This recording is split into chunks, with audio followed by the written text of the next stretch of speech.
Hola, muy buenos días. Sean todos bienvenidos a la presentación de nuestro tema filariasis linfática impartido por Alejandra Cruz, Jocelyn Hernández, su servidora, Sara da Costa. Nosotros somos estudiantes de la Escuela de Microbiología de la Universidad Nacional Autónoma de Honduras. Como objetivo general de esta presentación, vamos a definir qué es la filariasis linfática y cuáles son las características de su patogenia. Como objetivos específicos, vamos a conocer la situación epidemiológica de la enfermedad en los países endémicos y describir los métodos utilizados para su diagnóstico y el tratamiento adecuado. Vamos a hablar un poco sobre las generalidades de esta enfermedad.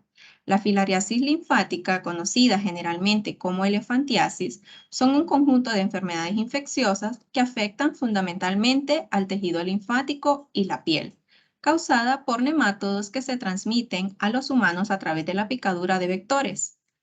Los agentes etiológicos son tres y está principalmente Cuquereria bancrofti, que causa el 90% de los casos, Brugia malayi, que provoca la mayoría de los casos restantes, y Brugia timori, que también puede causar la enfermedad. Como dije, se transmite a los seres humanos a través de las picaduras de diferentes tipos de vectores, como mosquitos y zancudos, que varían en función de las localizaciones geográficas. Es por ello que la filariasis en el mundo es muy variable. Los géneros implicados son Anopheles, Culex, Aedes y Mansonia. El hospedero definitivo es el humano y, según la OMS, están catalogadas como enfermedades desatendidas, ya que afectan a millones de personas y producen gran invalidez y problemas sociosanitarios. Habitualmente, estas enfermedades cursan de manera asintomática, por lo que son frecuentemente infradiagnosticadas y pueden avanzar a estados más graves.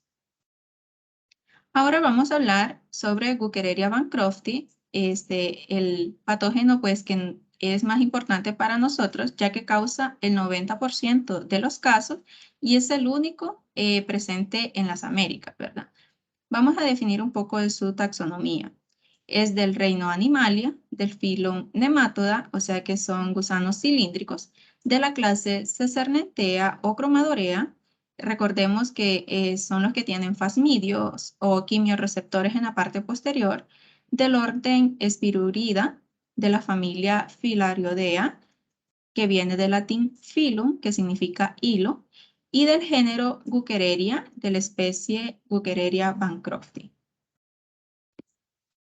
Ahora hablemos un poco de la morfología. Buchereria bancrofti, al igual que muchos parásitos, ¿verdad? Su color es como blanquecino y hasta un poco pálidos. Tienen el cuerpo cilíndrico sin ningún tipo de segmentación.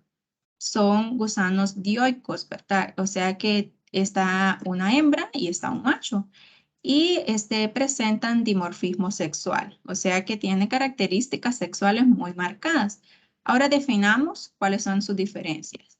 La hembra es de mucho mayor tamaño que el macho, mide de 6 centímetros a 10 centímetros de largo, con un promedio de 0,3 milímetros de grosor.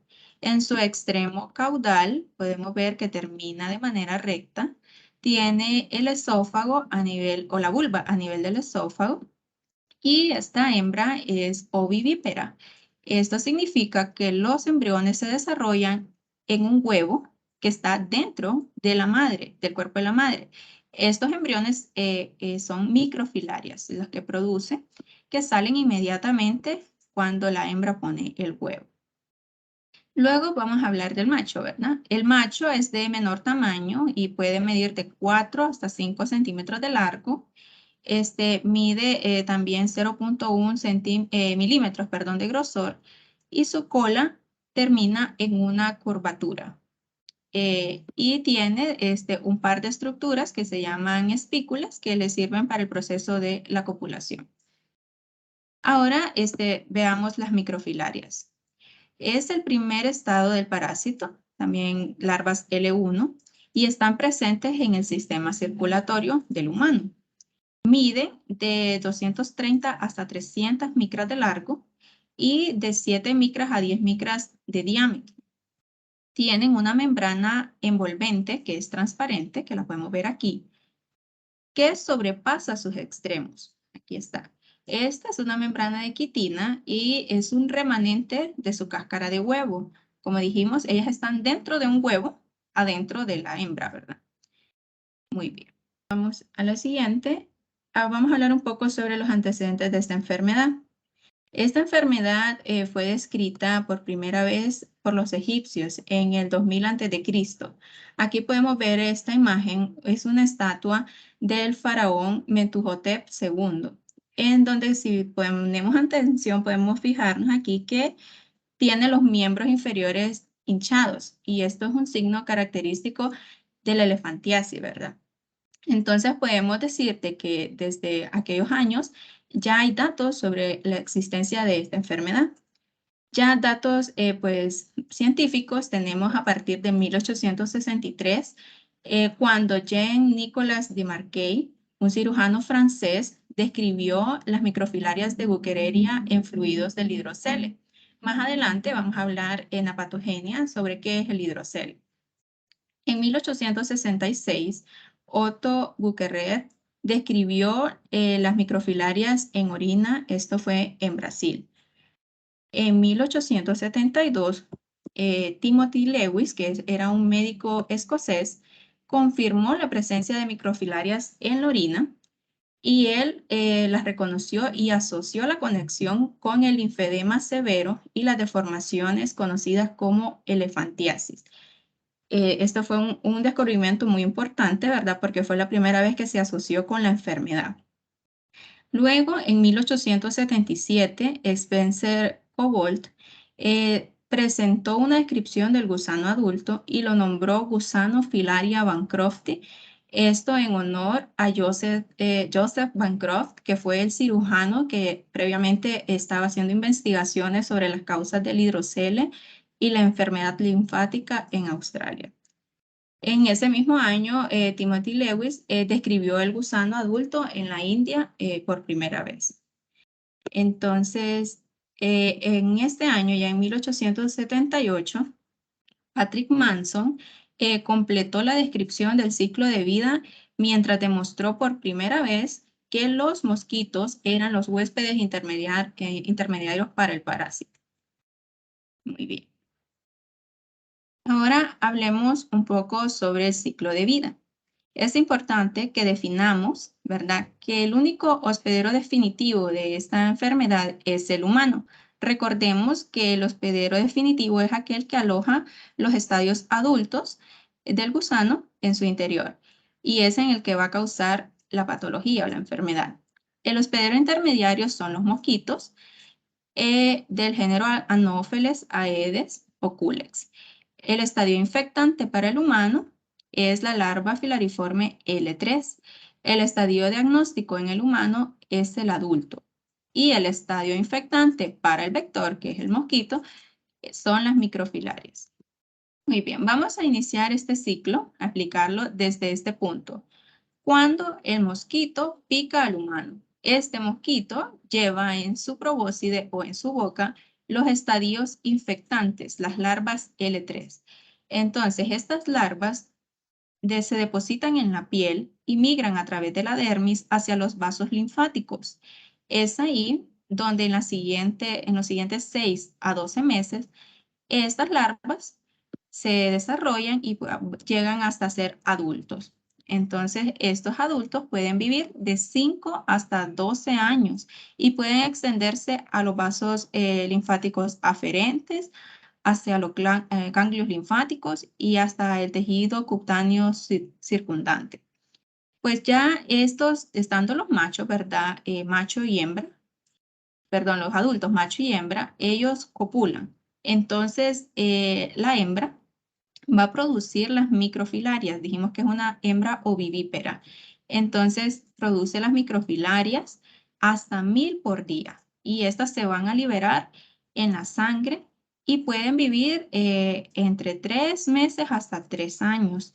Y una característica muy importante de las microfilarias es que durante el día ellas se encuentran en la circulación linfática, pero durante la noche ellas migran hacia circulación periférica. En la noche, alrededor desde las 10 de la noche hasta las 2 de la madrugada o hasta las 6 de la mañana. Entonces, esta se le conoce como una periodicidad nocturna. Y pues este es el resultado de una inclinación de estas microfilarias por la baja tensión de oxígeno.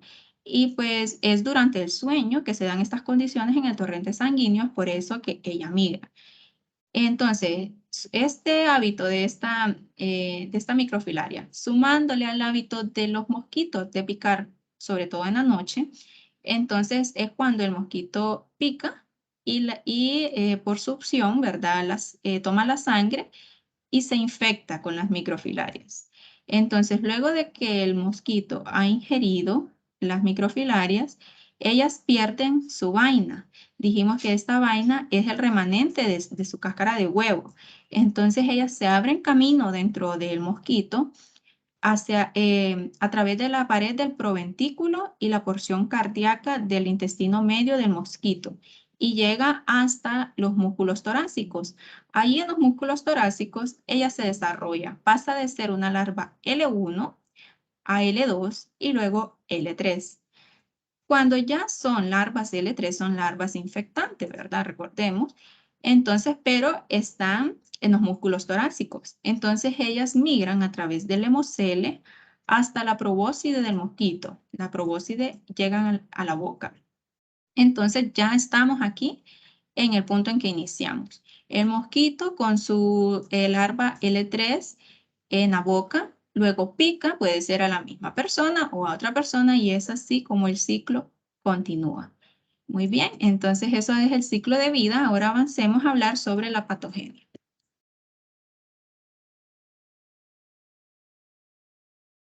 Bueno, hablando ya de la patogenia, se sabe que la filariasis linfática se puede manifestar por 4 cuadros clínicos que varían entre los pacientes, ya que dependen del nivel de exposición a la picadura, la cantidad de adultos que viven en los ganglios linfáticos, la duración de la infección, la coinfección con otros agentes bacterianos y de los factores genéticos e inmunológicos.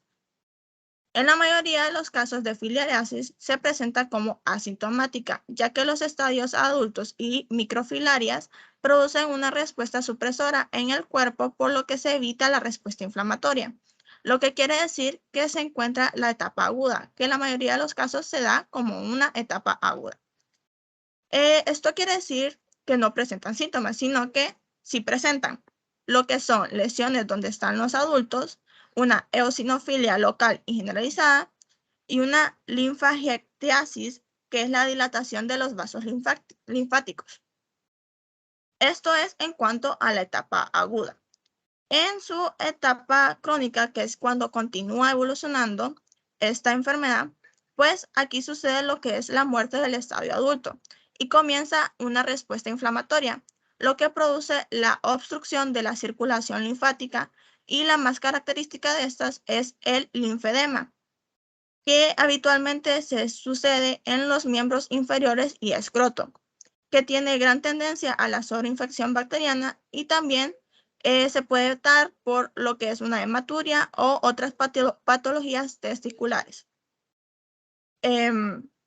Esto puede seguir evolucionando hasta lo que es la elefantiasis, que aquí se producen granulomas en el tejido, la obstrucción en los ganglios linfáticos es aún mayor y las zonas afectadas comienzan a aumentar de tamaño, como observamos aquí en la imagen inferior de las diapositivas. Esto dificulta bastante lo que es la vida del paciente, ya que dificulta tanto su caminado y provoca una gran cantidad de dolor. También existe otro cuadro clínico, que es la eosinofilia pulmonar tropical, que esto solo aparece en el 0.5% de las filariasis linfáticas y es más típica en los varones jóvenes. Está causada por una reacción inmunológica desencadenada por las microfilarias presentes en los pulmones, y esta cursa como una tos no productiva, una eosinofilia febrícula y un patrón intrinsical en la radiografía del tórax. Ahora vamos a pasar con lo que es la inmunología, que se da durante los casos de filariasis. Entonces, Estas respuestas inmunes se pueden desencadenar de dos formas, la forma supresa y la forma crónica. En la forma supresa, se ha observado que se producen una serie de agentes supresores que son los responsables de la hiporreactividad. Una de estas moléculas reguladoras con la actividad inhibidora es el anticuerpo específico de la subclase IgG4, que se produce en grandes cantidades relativamente con los pacientes microfilarémicos, a quienes se les suele considerar en general los más hiporreactivos de todos los pacientes con filariasis. Y este anticuerpo se le ha denominado el anticuerpo bloqueador, ya que es responsable de controlar la reactividad alérgica antiparasitaria mediada por la IgE. Por el otro lado, tenemos la fase crónica, que aquí es donde se producen todas las respuestas inflamatorias, ya que el estadio adulto ha muerto y se pierde el control de los mecanismos de defensa que causan las alteraciones en los vasos linfáticos, en las paredes de los vasos linfáticos. Y después de esto sucede una intensa infiltración linfocítica. El lumen del vaso se cierra y los restos de los gusanos adultos se calcifican. Esto realiza un bloqueo en la circulación linfática y continúa en individuos muy infectados hasta que la mayoría de los canales linfáticos principales están ocluidos, causando linfedema en la región afectada del cuerpo. Bueno, para el diagnóstico de la filariasis tenemos múltiples técnicas. Una de ellas y la más frecuentemente utilizada es la visualización de las microfilarias en sangre o piel, ya que esto permite la identificación de las especies. Esta debe ser realizada en un horario específico de 10 p.m. a 6 a.m., ya que es donde mayor actividad se presentan las microfilarias. Y se puede realizar con lo que es sangre, orina y el líquido asiático. También tenemos métodos de concentración como el método de Nott, que este método se realiza como un método de concentración sanguíneo, donde se conserva la sangre en formalina y luego se concentra por centrifugación. Esto es mayormente utilizado para las infecciones leves, ya que ayuda a la visualización de las microfilarias. También tenemos las pruebas serológicas, como la prueba de antígeno que detectan antígenos circulantes de Bancroft por medio de una ELISA. También se debe realizar lo que son los diagnósticos diferenciales, ya que la filariasis puede ser confundida con otra enfermedad bacteriana que presenta el mismo cuadro clínico. También se puede realizar lo que es la imagenología, mediante lo que son las ecografías, radiografías y tomografías, ya que nos ayudan a identificar las microfilarias calcificadas, así también como los adultos, en el epidimo y también para medir lo que es el grado de obstrucción linfática. Para lo que es el tratamiento de la filariasis linfática, el medicamento de elección es la dietilcarbamicina, ya que se puede utilizar en cualquiera de los cuadros clínicos, inclusive cuando se presenta el cuadro de elefantiasis, y las deformidades que producen pueden ser reversibles mediante este medicamento. Bueno, este fármaco es muy eficaz con las microfilarias, y ya que las mata completamente. Ya en cambio, con el estadio adulto, se estudia y se ha dado como resultado que no es tan eficaz, que no los mata completamente. Es por ello que se puede realizar nuevamente este tratamiento dentro de 6 a 12 meses, dependiendo del paciente si está en una zona endémica o no. También tenemos lo que es el uso de ivermectina y albendazol.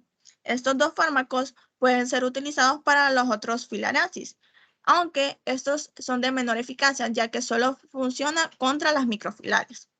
También existe lo que es la terapia combinada del albendazol, ivermectina y el dietilcarbamicina, que es lo que más se recomienda, aunque en casos donde no se encuentra el dietilcarbamicina, se puede realizar solo la combinación del albendazol con la ivermectina.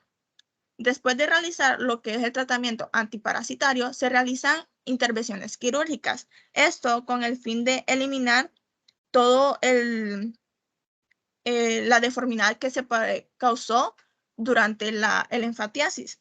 Se debe realizar un drenado y luego una cirugía correctiva para remover los excesos de piel y facilitar lo que es la vida del paciente. Ahora vamos a proceder con lo que es la epidemiología.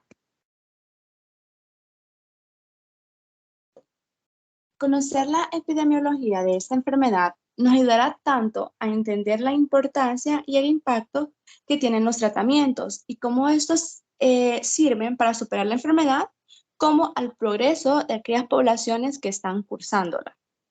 Los factores climatológicos, como ser la temperatura y la humedad, son necesarios para que el vector y el parásito puedan desarrollarse.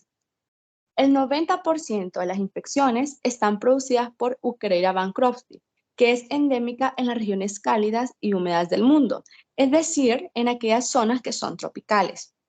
Esta enfermedad se considera un problema importante en la salud pública debido a su gran morbilidad y al estigma social que causa. Además, tiene un gran impacto social y económico en muchas partes del mundo. El 20% de la población mundial vive en áreas endémicas de la filariasis linfática.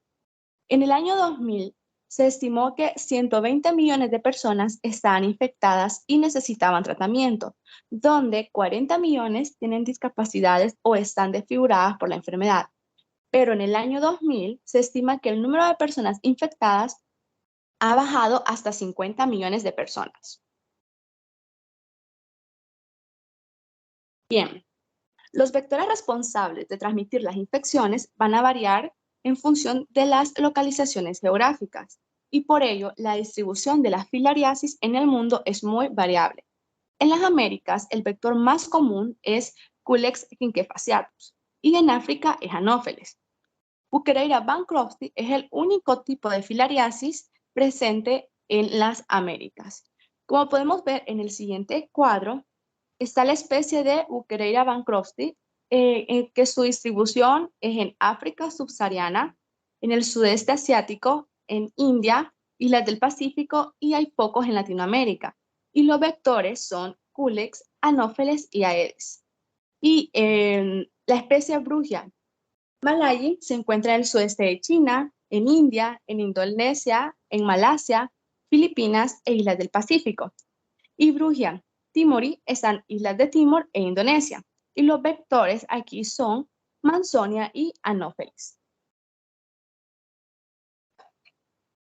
Ubicándonos en América, unos 12.6 millones de personas están todavía en riesgo de infección, donde el 90% se encuentra en Haití.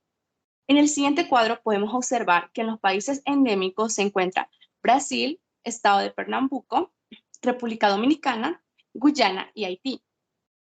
Ya para el año 2011, 3 países fueron eliminados de la lista de la OMS, de países endémicos para la filariasis linfática, los cuales son Costa Rica, Surinam y Trinidad y Tobago, después de años de esfuerzo en localizar y tratar a aquellas personas infectadas, mejorando también los servicios de agua potable, el saneamiento básico y el drenaje.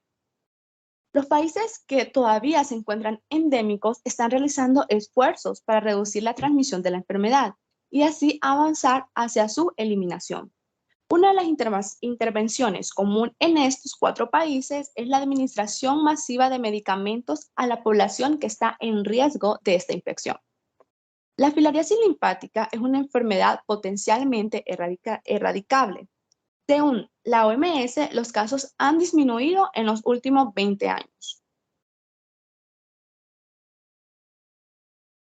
La OMS realizó un reporte sobre la eliminación de la filariasis linfática de los años 2005 al 2007, donde podemos observar que Honduras durante estos 3 años no se evidenció ningún caso. Ya en el año 2021 se notificó una mujer hondureña procedente del barrio Ojos de Agua del municipio Catacama Olancho, con manifestaciones clínicas de una elefantiasis, pero que la habían estado tratando por una trombosis venosa. No se encontró ninguna otra evidencia clara que respalde este caso, solamente fue publicado por las noticias del país. Ahora bien, ¿cómo podemos prevenir esta enfermedad? Como anteriormente habíamos estado mencionando, la filariasis linfática es una enfermedad tropical desatendida que es transmitida por vectores, específicamente el mosquito. La Asamblea General de la Organización Mundial de la Salud lanzaba ya en el año 1997 una resolución sobre la eliminación de la filariasis linfática, en la que comprometía a los países a ciertas normas, entre ellas realizar planes nacionales de eliminación y medidas de monitoreo para vencer esta enfermedad, y también el control de los vectores para el mejoramiento de las condiciones higiénico-sanitarias. Dentro de las principales medidas antivectoriales tenemos el control ambiental de los criaderos, como ser la limpieza de aquellos desechos que están acumulando agua sucia, cubrir, vaciar y limpiar los recipientes donde se almacena agua para un uso doméstico y también cambiar a diario el agua de los bebederos de los animales, etc. Otra de las medidas sería la aplicación de herbicidas y también de insecticidas que se usan contra los mosquitos adultos, como también el trato de aguas. Lamentablemente, los insecticidas han tenido un éxito limitado porque los mosquitos desarrollan resistencia. Recordando que este vector actúa por las noches, otra medida sería el uso de los mosquiteros.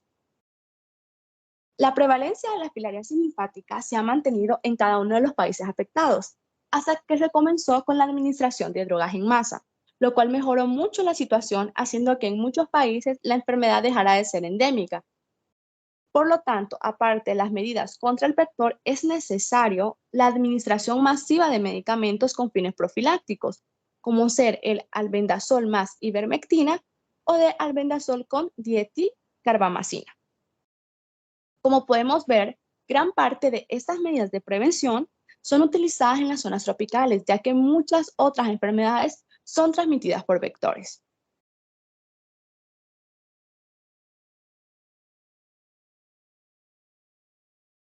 Y como conclusiones tenemos, la filariasis linfática son un conjunto de enfermedades infecciosas que afectan principalmente a la piel y al tejido linfático, que están causadas por distintas especies de nematodos y son transmitidas mediante la picadura de mosquitos.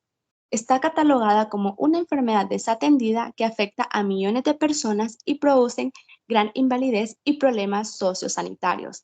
El dietilcarbamazina es el fármaco de elección para las 3 presentaciones clínicas, ya que elimina todas las microfilarias y puede llegar a revertir las deformidades físicas.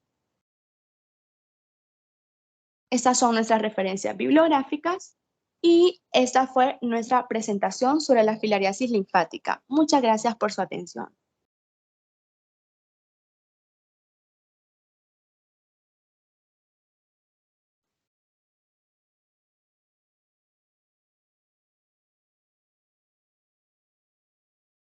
Ya.